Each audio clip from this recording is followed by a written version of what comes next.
Dans cet épisode, je vais te parler de partir du bon pied pour changer sa vie amoureuse. C'est de ça qu'on parle aujourd'hui. Moi, c'est William et je te souhaite la bienvenue au podcast Authentique.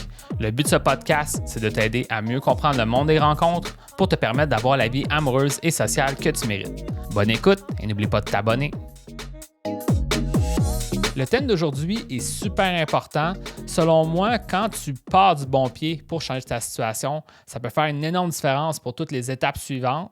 Puis évidemment, si tu pars de reculons, tu n'auras pas les résultats que tu veux au niveau de tes rencontres. C'est de ça que je vais te parler dans l'épisode d'aujourd'hui. Donc, je vais te parler de la différence entre partir du bon pied puis partir de reculons ou partir du mauvais pied et ce que tu devras faire comme changement de mentalité ou quelle mentalité que tu dois continuer à entretenir et éviter certaines mentalités aussi au niveau de partir de reculons. Donc, c'est ça qu'on parle dans l'épisode d'aujourd'hui. Donc, pour commencer, partir du bon pied, comment je vois ça, c'est principalement avoir des attentes positives et passer à l'action. C'est ça, partir du bon pied, selon moi. Et partir du mauvais pied, c'est avoir des attentes négatives et l'inverse de passer à l'action, être dans l'inaction. Puis plus spécifiquement, ce serait d'être porté à faire des excuses, se donner des excuses pour ne pas passer à l'action. Donc, c'est ça, partir à reculons ou partir du mauvais pied. Et maintenant, ce qu'il faut comprendre, c'est que peut-être que d'un point de vue inconscient ou sans le vouloir, tu vas avoir certaines attentes négatives face à des situations. Ça se peut que tu aies peur de passer à l'action puis que tu ne passes pas à l'action, que tu te sentes bloqué face à des situations ou si tu te donnes des excuses pour ne pas passer à l'action. Donc, je peux comprendre ça parce que moi-même, je suis passé par là, d'être un peu dans cet état d'esprit-là, de me sentir bloqué. Puis ça, c'est relié à certaines mentalités que tu entretiennes. Puis je vais donner quelques conseils dans l'épisode d'aujourd'hui. Donc, pourquoi que des fois, on part de reculons ou on part du mauvais pied? Pourquoi qu'on se donne des excuses, par exemple? Les excuses qu'on se donne souvent, c'est relié à vouloir se protéger un peu au niveau de son estime de soi. Parce que si c'est la faute de quelqu'un d'autre, si c'est la faute de la société, si c'est la faute de quelque chose que tu ne peux pas changer, voilà, je peux accepter cette situation-là parce que de toute façon, j'ai fait le mieux que je pouvais et c'était pas de ma faute de toute façon. Donc là, ça peut comme te réconforter. Il y a comme un réconfort dans le fait de se trouver des excuses. Donc ça, c'est quelque chose qu'il faut comprendre que on ne fait pas exprès de partir du mauvais pied, mais c'est plein de choses qui s'empilent une par-dessus l'autre. Puis si tu restes dans l'inaction, puis si tu as des attentes négatives face à ce qui arrive, tu n'auras pas le succès que tu veux. Une autre anecdote reliée à ça que j'aimerais te raconter, c'est relié aux attentes négatives. Moi, par le passé, quand j'ai décidé de me lancer au niveau de mes rencontres, mon estime de moi était très basse. Je ne m'attendais pas que les femmes allaient s'intéresser à moi. J'aimerais ça que les femmes j'aurais voulu que les femmes s'intéressent à moi, mais j'avais une estime de moi assez basse. Puis souvent, quand je rencontrais une femme, puis surtout dans les premières rencontres que j'ai eues, finalement, souvent les rencontres n'amenaient pas plus loin que le premier rendez-vous. Puis après le premier rendez-vous, ces femmes-là pouvaient me dire que ça s'intéressait bien à moi, mais que ça n'ira pas plus loin, t'es vraiment gentil, mais pas plus, etc. Donc, je n'étais pas perçu comme un partenaire potentiel, comme on dit. Donc, je pouvais peut-être être perçu comme un ami, mais pas plus. Puis, moi, ça me rendait triste parce que j'aurais aimé ça que ça soit plus, Puis, dans cette situation-là, oui, ça me rendait triste. Je n'étais pas fâché contre la femme, j'étais beaucoup fâché contre moi-même de ne pas être à la hauteur de ses attentes, Puis, souvent, quand une femme commençait juste à me dire qu'elle était plus ou moins intéressée à moi ou qu'elle avait pas autant d'intérêt que moi, j'aimerais ça qu'elle ait envers moi, j'étais tout de suite en train d'y croire. Donc, j'avais des attentes négatives. Dans le fond, la femme me disait « Désolé, ça n'a pas cliqué. » Puis j'étais juste comme « Ouais, t'as raison, je suis en poche. » Puis j'étais comme, j'acceptais mon sort. Puis oui, il y avait des faits réels, des actions que je prenais pas, des traits de caractère que je démontrais pas à travers les actions que je prenais. Il y a plein de choses que je pouvais faire mieux, définitivement. Mais en même temps, le fait de me rabaisser, de me sentir triste, puis d'accepter mon sort, ça ne m'amenait pas à avoir du succès. Puis c'est ça qui m'a fait des fois prendre certains reculs, qui ne m'a pas fait avancer autant vite à mes débuts. Puis à un moment donné, quand j'ai débloqué encore plus, de ne pas lâcher, de me relever, de trouver des solutions, c'est là que ma situation a changé. Donc, quand tu pars du bon pied, c'est avec des attentes positives. Donc, tu essaies de te dire ça va bien aller. Puis ensuite, peu importe ce qui arrive, je vais trouver des solutions. Donc, je vais prendre des actions, puis je vais peut-être même, ce que j'appelle dans mon programme, être proactif. Donc, dans le fond, prendre des actions, puis même prévoir les coups d'avance. Donc, peu importe ce qui arrive, je vais me relever, je vais trouver des solutions. Ça va faire une énorme différence dans ta vie. Donc là, ce qu'il faut comprendre, c'est qu'une personne qui croit que ça peut fonctionner, ça a plus de chances que quelqu'un qui croit que ça ne va pas fonctionner. Je ne sais pas si tu comprends. Donc, c'est con, mais ça peut passer une citation que j'ai déjà entendue par le passé de dire que la citation va comme suit. Là, je ne sais pas exactement mot pour mot c'était ça, mais c'était comme que tu crois que tu peux ou que tu ne peux pas, tu as raison.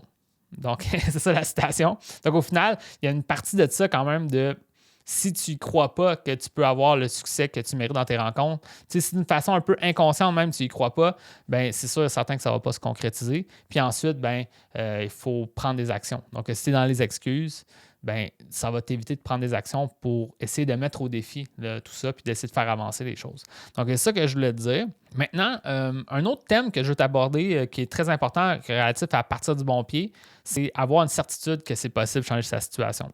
C'est un thème que je parle vraiment souvent parce que plus que je suis capable de, moi, t'apporter une certitude que tu peux changer ta situation, plus que tu vas rester motivé à changer ta situation, puis plus que même, tu vas peut-être venir me voir pour que je t'accompagne pour t'aider. Ça peut être une bonne idée, justement, si tu es très motivé à changer ta situation. Puis qu'est-ce que je peux te dire, c'est que mes meilleurs clients, ceux qui ont le plus de résultats, avant même d'avoir rencontré, il y avait déjà ça en eux, ce désir-là de changer, puis ce désir profond de changer, puis cette croyance-là que ça va être possible de mettre des efforts pour changer. Donc, il n'y avait pas de doute pour eux qu'ils allaient faire les efforts nécessaires pour s'y rendre. Puis moi, c'est comme ça que je me suis senti quand j'ai décidé de changer ma situation. C'était pas est-ce qu'un jour une femme va s'intéresser à moi? C'était qu'est-ce que je dois faire maintenant pour qu'une femme s'intéresse à moi? Qu'est-ce que je dois changer? Qu'est-ce que je dois travailler? Puis j'étais vraiment dans un mode, là, je trouve des solutions. Puis je crois que c'est ça vraiment une bonne piste, c'est d'avoir la certitude que ça va fonctionner, puis de trouver des solutions pour que ça fonctionne. Puis ça me ramène un peu à quelque chose que je t'ai parlé plus tôt, quelque chose que moi, j'aime pas entendre parfois de la part de mes clients potentiels, puis je sais que c'est pas avec de mauvaises intentions qu'ils disent ça, mais j'ai déjà eu certains de mes clients potentiels que quand je leur parle, par exemple, on parle de leur situation, on parle de leur objectif, ensuite, je parle de l'aide que je peux apporter à cette personne-là, puis là, la personne est quand même intéressée, mais pas méga, mais quand même intéressée, puis après, elle dit « OK, je vais l'essayer, ton programme ». Le mot-clé, c'est « essayer ». J'aime pas entendre ça. Pourquoi? Parce que c'est comme si non seulement le programme, c'est un truc à l'extérieur de lui. Donc, c'est le programme qui essaie. C'est pas lui qui s'engage à changer sa situation. Puis, au-delà de ça, c'est quelque chose qui essaye. Donc, il se doute que ça se peut que ça marche pas. Puis, quand tu changes ta mentalité pour te dire « Oui, je m'engage à changer ma situation », que ce soit avec moi ou par toi-même, puis qu'ensuite, je vais trouver des moyens pour m'y rendre, c'est comme inévitable que tu vas t'y rendre. Donc, il y a vraiment un changement de mentalité à avoir. Puis, quand je parle avec un client potentiel qui me dit ouais, je m'engage là-dedans, je m'engage envers moi-même, puis je vais aussi m'engager envers ton programme, puis envers toi. Il y a comme tout ce déclic-là qui se passe, puis ça, c'est vraiment une bonne façon de partir du bon pied. C'est une des bonnes façons pour vraiment changer ta situation sur le long terme. C'est un engagement envers toi-même, principalement, mais aussi après, tu peux avoir de l'aide extérieure qui va t'amener à encore plus de résultats, comme un raccourci pour t'y rendre encore plus rapidement. Donc, c'est ça que je veux te parler vis-à-vis d'avoir partir du bon pied, avoir cette certitude-là, puis ensuite trouver les moyens pour s'y rendre. Un autre concept que je parle dans mon aide privée, que j'aimerais juste effleurer, je ne vais pas donner tous les détails dans cet épisode, mais c'est quelque chose que j'appelle le masque toxique. Donc, c'est certaines mentalités à éviter. Puis c'est beaucoup axé sur le fait de se déresponsabiliser, d'être fermé d'esprit, de ne pas s'ouvrir à ce qui est possible. Donc, quelqu'un qui décide que de toute façon, ça ne marchera pas, de toute façon, les femmes sont comme ci, de toute façon, telle affaire, à quoi bon aider cette personne-là? Elle ne veut pas s'aider elle-même. Donc, plus que toi, tu décides d'enlever ce masque-là, de dire peut-être que je ne suis pas au niveau que je veux, mais je vais trouver des solutions, mais je vais m'ouvrir l'esprit aux façons de voir les choses différentes. Par exemple, si tu décides de travailler avec moi en privé dans mon programme de coaching, ça se peut que tu ne sois pas 100% d'accord avec toutes les choses que j'enseigne, mais le simple fait de t'ouvrir l'esprit aux façons de voir les choses différentes qui ont fonctionné pour moi, qui ont fonctionné pour mes clients, ben, tu vas peut-être pouvoir faire les liens sur qu'est-ce que toi, tu devras faire comme changement pour avoir le succès que tu mérites. Puis je pense que c'est ça, des fois, le problème des gens quand ils partent de reculons ou qu'ils partent du mauvais pied, c'est que c'est comme si tu étais perdu d'avance. Puis ça ne devrait pas être ça. Tu devrais avoir une ouverture d'esprit sur qu'est-ce qui peut être différent, qu'est-ce que je peux faire de mieux pour le futur, puis ça va t'aider à vraiment changer ta situation. Donc vraiment, selon moi, là, si on fait une espèce de... pour faire une conclusion ou faire un tour rapide de c'est quoi partir du bon pied selon moi, c'est avoir des attentes positives, c'est passer à l'action, puis avoir vraiment relié aux attentes positives, c'est s'ouvrir l'esprit à qu'est-ce qui peut arriver, qu'est-ce que tu peux faire de différent, puis quel genre de résultats tu peux t'attendre à avoir dans le futur. Fait que c'est ça que je te souhaite, de partir du bon pied, puis de changer ta situation.